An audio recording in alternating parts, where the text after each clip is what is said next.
Olá, aqui é o professor Leandro Campos. Vamos estudar a Declaração Universal dos Direitos Humanos. É um documento criado em 1948, logo após a criação da ONU, da Organização das Nações Unidas, em resposta à Segunda Guerra Mundial. Então, a Segunda Guerra acabou em 1945, esse documento criado em 48, diante dos horrores do que aconteceu, da maior guerra que já aconteceu na história da humanidade, enfim, das atrocidades, que não precisamos aqui lembrar. Então, criada aí a Declaração Universal dos Direitos Humanos. Então, uma data importante logo de cara para você saber, criada em 1948. E não se confunde com outros documentos de outras épocas, tá? Então, esse aqui é aquela criada em 48, DUDH. Tem a sua parte aqui, o preâmbulo, e tem uns considerandos, vamos comentar, e depois tem, só rodar aqui rapidinho, os artigos. Então, isso tudo aqui cai em prova. Não só o preâmbulo, não só os artigos, mas também o preâmbulo. Então, aqui no preâmbulo, voltando aqui em cima, tem muita coisa importante. Esses considerandos, são os motivos pelos quais foi criada a DUDH. Considerando que o reconhecimento da dignidade inerente a todos os membros da família humana e de seus direitos iguais e inalienáveis é o fundamento da liberdade, da justiça e da paz no mundo. Então, o que podemos destacar aqui? A dignidade da pessoa humana, a dignidade, ela é inerente a todos os membros da família humana, seja você homem, mulher, independente da sua raça, independente do seu credo. Então, a dignidade em todos os membros da família humana. E de seus direitos iguais e inalienáveis. Então, uma informação aqui muito importante. Alienar significa transferir para alguém. Então, se eu vendo o meu carro, por exemplo, eu estou alienando esse meu carro. Se eu estou doando o meu carro, eu estou alienando esse carro. Então, alienar é transferir para uma outra pessoa. Bom, os direitos humanos, eles são inalienáveis. Então, o seu direito à vida, o seu direito à integridade corporal, o seu direito, isso não pode ser alienado. Você não pode doar isso para alguém, você não pode vender o seu direito humano para alguém. Ele é inalienável, isso é muito cobrado em prova, tá? Então, todos são iguais, todos são direitos iguais, e os direitos inalienáveis é o fundamento da liberdade, da justiça e da paz no mundo, tá? Segundo, considerando que o desprezo e o desrespeito pelos direitos humanos resultaram em atos bárbaros que ultrajaram a consciência da humanidade. Dá uma pausa aqui. Ele está falando do final da Segunda Guerra, tá percebendo? O desprezo e o desrespeito pelos direitos humanos. Aí você está falando aí de o que aconteceu aí com os judeus, com os povos que foram dominados, enfim. E que o advento de um mundo em que mulheres e homens gozem de liberdade de palavra, crença e da liberdade de viverem a salvo do temor e da necessidade foi proclamado como a mais alta aspiração do ser humano. Então, ele dá uma olhada aqui para o passado, o que aconteceu com o nazismo, o fascismo, e aqui é mais para frente, olha, não queremos que isso aconteça novamente. Então, ele fala, advento de um mundo em que as pessoas, os homens e as mulheres, têm a liberdade de palavra, de crença, e viverem a salvo do temor, a salvo do medo de um outro regime parecido com esse subir aí no mundo e tal. Então, esse é o segundo considerando. O terceiro considerando, ele fala, considerando ser essencial que os direitos humanos sejam protegidos pelo império da lei, para que o ser humano não seja compelido, como último recurso, à rebelião contra a tirania e a opressão. Então ele coloca aqui, os direitos humanos são protegidos pelo império da lei. Então a lei é que vai determinar o seu direito, não é o governante. Então, o governante ele também está abaixo da lei. Quando eu falo império da lei, significa que todos estão abaixo da lei, inclusive o governante. Seja uma república, seja uma monarquia, não interessa.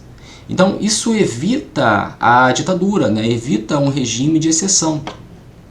Para que Aí, interessante que ele fala, para que o ser humano não seja compelido, não seja forçado, né, como último recurso a uma rebelião, porque se um tirano, né, se colocar acima da lei, não vai sobrar outra alternativa ao ser humano senão a rebelião contra essa tirania, contra a opressão, uma rebelião. Então, uma forma de evitar isso é colocar a lei acima de qualquer pessoa, acima de todas as pessoas, seja ele um presidente, seja ele um monarca, não importa, tá? Então, o outro. Considerando ser essencial promover o desenvolvimento de relações amistosas entre as nações. Então, isso é interessante, né? Os países, na verdade, eles se toleram, né? Esse negócio de um país amigo, um país irmão, que não sei o que lá.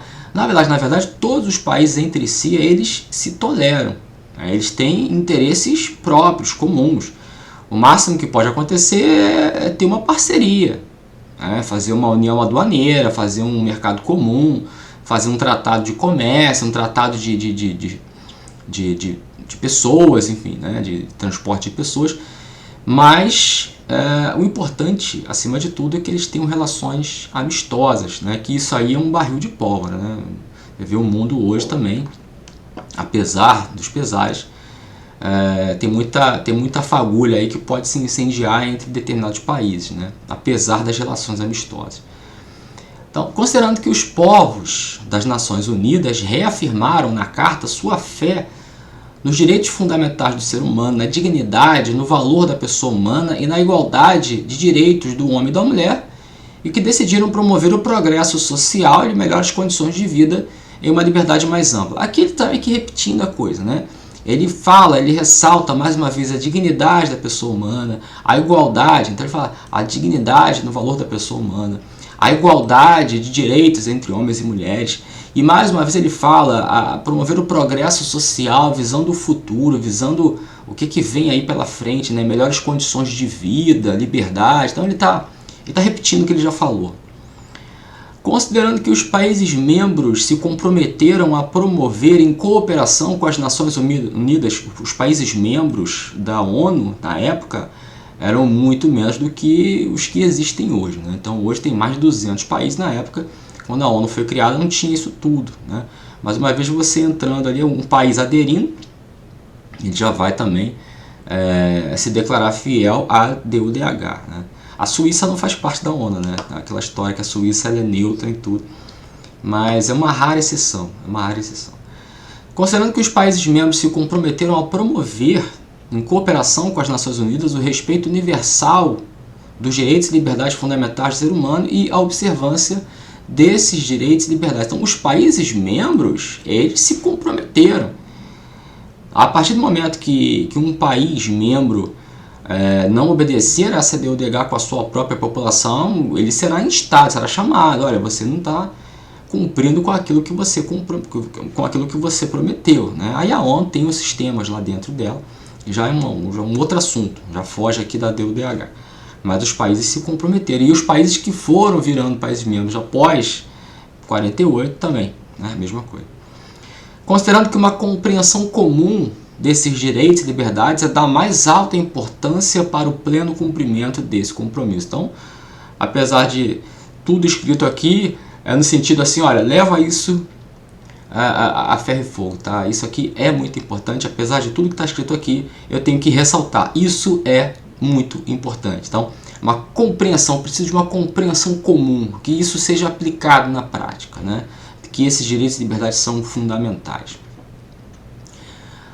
Aí depois ele vem para iniciar os artigos, né? Agora, portanto, a Assembleia Geral da ONU, proclama a presente Declaração Universal dos Direitos Humanos como o ideal comum a ser atingido por todos os povos e todas as nações, com o objetivo de que cada indivíduo e cada órgão da sociedade, tendo sempre em mente essa declaração, esforce-se, por meio do ensino e da educação, por promover o respeito a esses direitos e liberdades, e pela adoção de medidas progressivas de caráter nacional e internacional, por assegurar o seu reconhecimento e a sua observância universais e efetivos, tanto entre os povos dos países membros, quanto entre os povos dos territórios sob sua jurisdição. Só é um parágrafo bem grande, eu vou destacar aqui o que é mais interessante, né?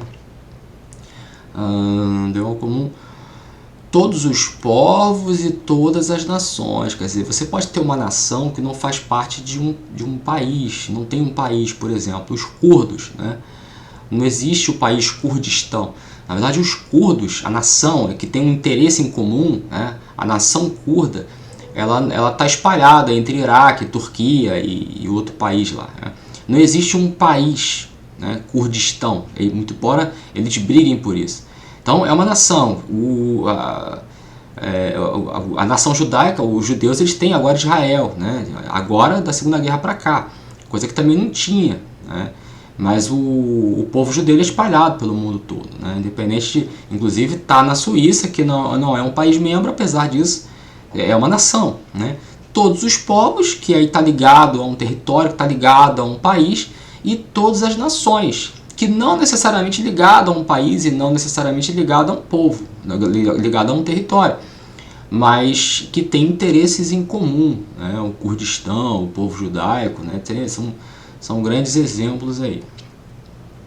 O objetivo de cada indivíduo, né? É um objetivo que cada indivíduo e cada órgão da sociedade. Então não é só o Estado, né? Não é só o Estado proclamado, mas também o indivíduo, cada um, né? Você tem que também obedecer o direito humano de uma outra pessoa, né? E o outro ponto aqui que eu quero destacar que ele fala tanto entre os povos dos próprios países membros, quanto entre os povos dos territórios sob sua jurisdição. Então não apenas os países membros, mas se você está em outro território, em outra seara que não seja um país membro, isso também tem que ser obedecido. Isso já está bem claro, né? Está bem claro. Inclusive territórios sob a jurisdição de um país membro, né?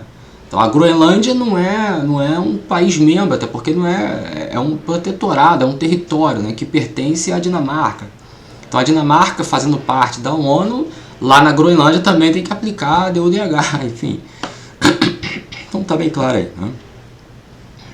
Então esse ponto até aqui já tem questão de prova, tá? Já é cobrado em prova, então tem que prestar muita atenção nesses detalhes. Mais para frente, nos artigos, nós temos aí os 30 artigos, e que a incidência em prova é maior ainda, sem querer desmerecer os considerandos, mas aqui é o grande grosso do negócio. Então aqui, no artigo 1º, todos os seres humanos nascem livres e iguais em dignidade e direitos. São dotados de razão e consciência e devem agir em relação uns aos outros com espírito de fraternidade. Quando ele fala que todos os seres humanos nascem livres, né, você faz uma leitura aí do passado, que se você fosse filho de escravo, você já nascia escravo, né? Você já nascia, não nascia livre, né? Então isso não é só a escravidão, mas qualquer tipo de possessão, de protetorado sobre uma outra pessoa, de propriedade sobre uma outra pessoa, seja uma servidão, seja uma escravidão, as pessoas já nascem livres, tá? Então isso é importante. Hoje em dia você pode pensar assim, pô, não faz muito sentido. Sim, faz sim, porque nem sempre foi dessa forma, né? E iguais também, né? Então todo mundo é igual, independente de se você tem uma determinada raça ou uma determinada, melhor falar cor de pele, né?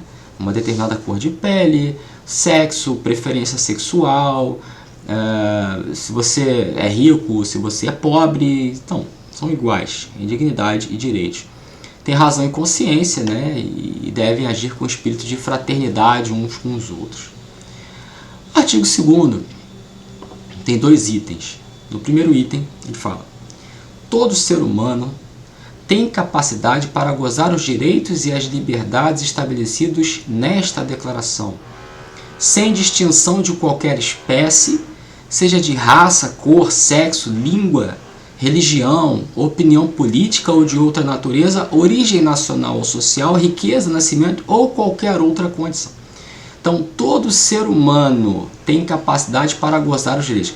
Significa, mesmo uma criancinha que acabou de nascer agora, um recém-nascido com 2 minutos de vida, 1 minuto de vida, ela já é um ser humano. Nasceu, respirou, é pessoa, então já é um ser humano. E já goza de direitos. O próprio recém-nascido, ele já tem o direito à vida, ele já tem o direito a integridade corporal, mesmo que ele venha a nascer com uma cor de pele mais clara ou mais escura, independente da religião que seus pais tenham ou se não tem religião, enfim, já tem capacidade para gozar os direitos e as liberdades. Então, isso aí já nasce livre, né? E lógico essa distinção, né, que você não precisa nem ressaltar, que você já sabe disso, né? Independente de cor, sexo, língua, religião.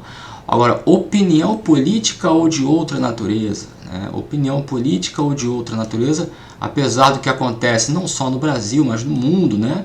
Essas brigas políticas, né, por A ou B, isso não faz o menor sentido para a DODH. Independente da opinião política que você tem a proteção da DODH, tá? Você tem essa proteção, tem o direito da liberdade de crença, você pode falar, você tem raciocínio, nasce livre, independente se você gosta de A ou B, tá?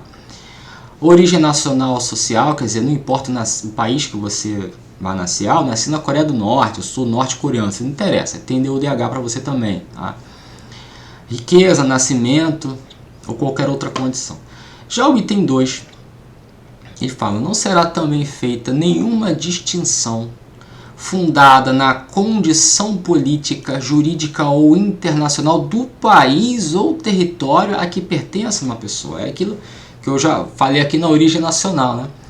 Quer se trate de um território independente, sob tutela, sem governo próprio, quer sujeito a qualquer outra limitação de soberania.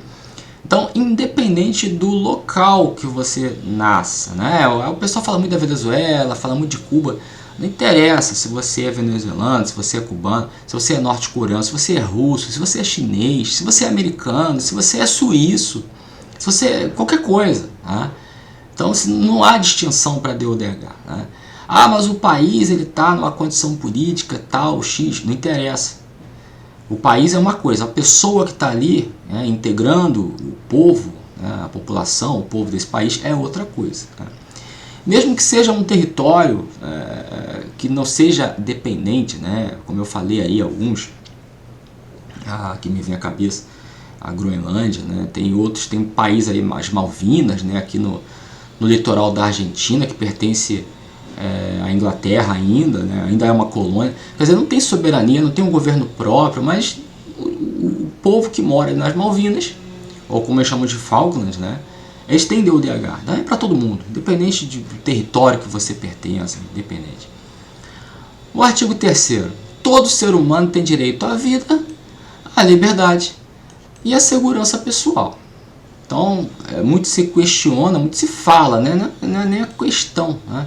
Muito se fala, direito à segurança pessoal, com base nisso aqui, vem o direito de portar armas, né? De um cidadão portar armas, como lá nos Estados Unidos. No Brasil, será até determinada época também, era muito comum. Aí depois veio o Estatuto de Desarmamento, colocando certos limites a isso, mas com base na segurança pessoal. Eu estou comentando aqui um fato, tá? Um fundamento jurídico. Com base nesse fundamento jurídico aqui, as pessoas, alguns, né, defendem o porte de armas, né, para o cidadão, porque é uma segurança pessoal dele, né?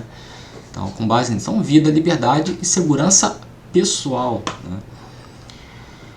Artigo 4º. Ninguém será mantido em escravidão ou servidão. A escravidão e o tráfico de escravos serão proibidos em todas as suas formas. Em 1948, muito embora hoje ainda exista alguns países que têm uma escravidão, e o Brasil tem pessoas em condições análogas à escravidão, né? Isso é um problema do Brasil, do mundo, isso é um problema que tem que ser resolvido e, infelizmente, aos poucos, né, vai sendo resolvido aos poucos. Infelizmente é referente aos poucos, porque já poderia ter terminado. Mas deixa bem claro aqui, ninguém será mantido em escravidão. O interessante é que muito se fala em questões de prova no outro documento lá da Revolução Francesa, né, da Declaração dos Direitos do Homem, né, que não fala nada de escravidão, mas porque isso era do final do século XVIII e início do século XIX, que a escravidão era comum na época, né? Só no século XIX é que começaram aí as lutas, né, para abolir a escravidão e, paulatinamente, inclusive o Brasil, lá em 1878, né, com a abolição da escravatura, mas o documento lá de 1700, alguma coisa, não falava de escravidão. Esse aqui fala, né, porque o momento histórico é outro.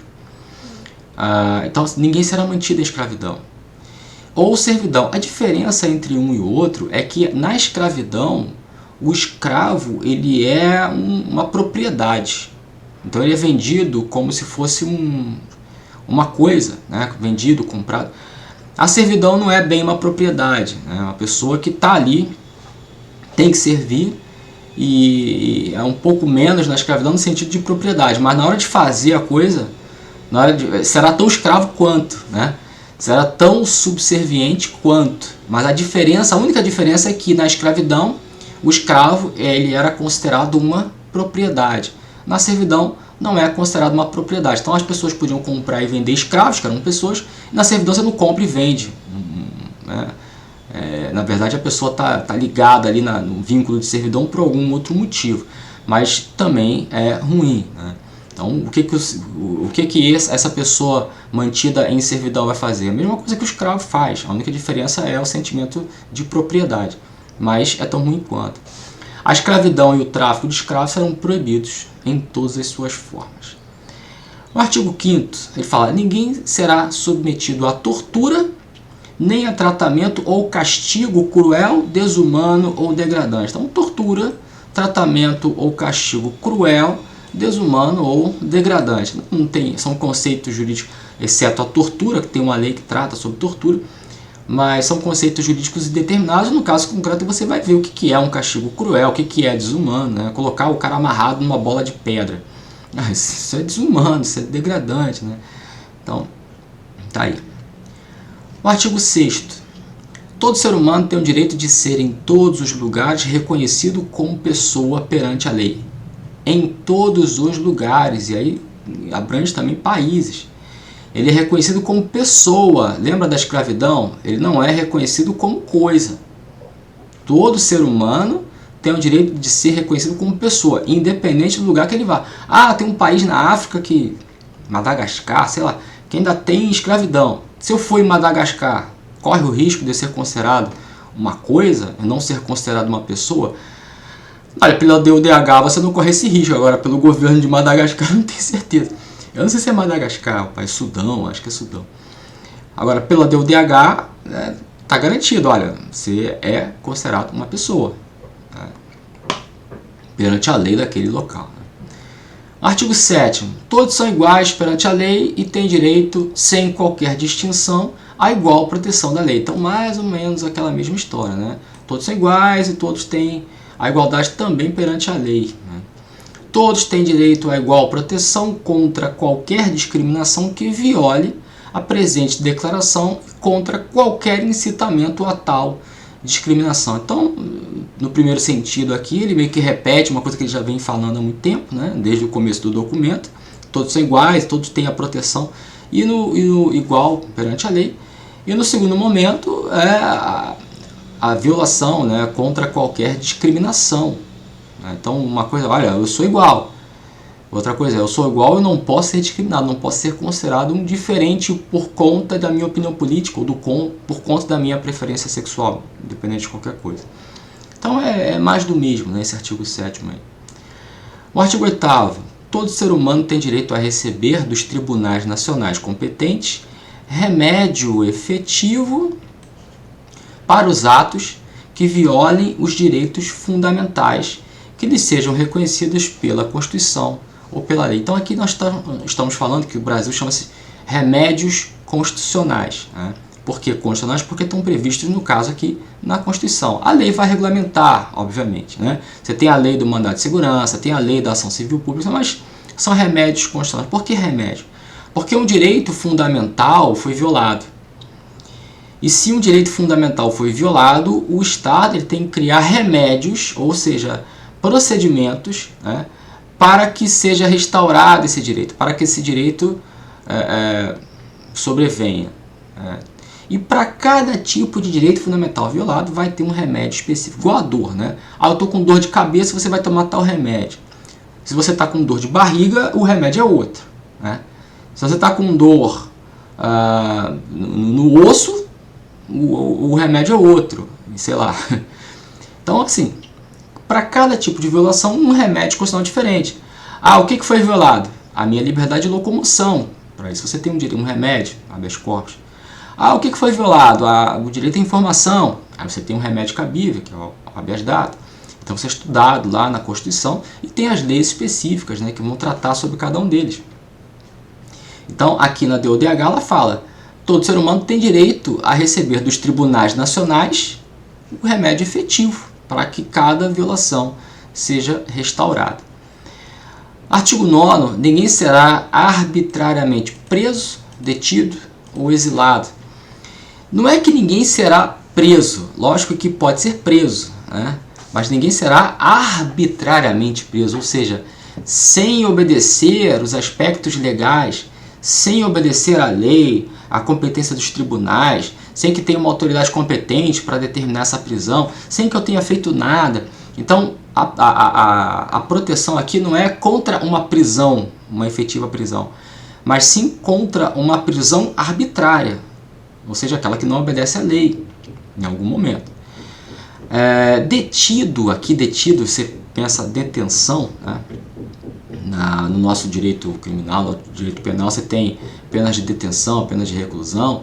Um começa com regime fechado, outro começa com regime semiaberto, mas são espécies de prisão, né? Então aqui no Brasil está no sentido de prisão também. Só que isso aqui é um documento que foi traduzido. Então detenção aqui era no sentido, você pode também interpretar no sentido de prisão preventiva, né? Espécie de prisão preventiva, ou seja, arbitrariamente preso, no sentido de uma prisão definitiva, detido numa prisão preventiva, prisão administrativa, né? Você não pode ser arbitrariamente preso preventivamente. Inclusive, para a prisão preventiva, você também tem aspectos legais para serem obedecidos, para serem considerados.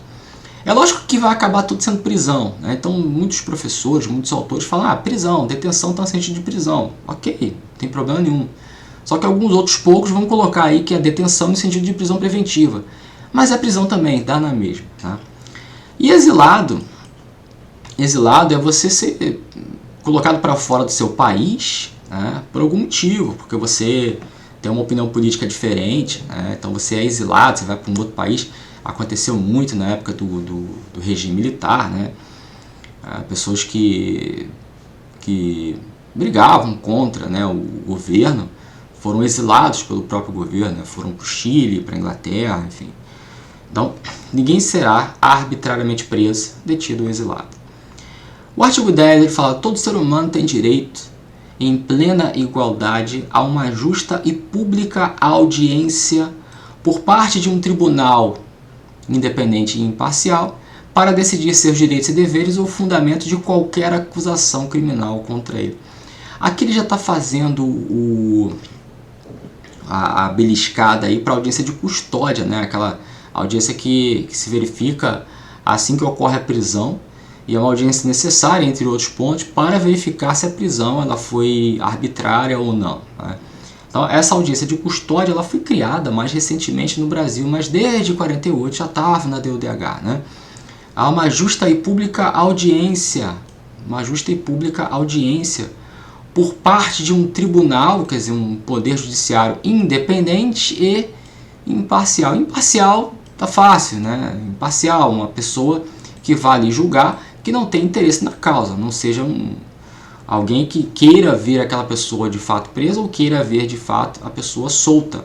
Ou seja, é um julgador imparcial, né, que vai apenas aplicar a lei friamente e acabou. E um tribunal também independente, né, que não vá, que um poder judiciário independente que não tenha a influência de demais poderes, né, que um governador ou um presidente ou um membro do legislativo vai influenciar nesse tribunal, nas decisões desse tribunal. Um tribunal, portanto, independente. Então, a audiência por parte de um tribunal independente e imparcial para decidir sobre seus direitos e deveres. O fundamento de qualquer acusação criminal contra ele, né? Já está aí a audiência de custódia fazendo as verificações aí. Beleza? Vou ficar por aqui nesse vídeo e vou continuar essa aula no outro vídeo, ok? Obrigado.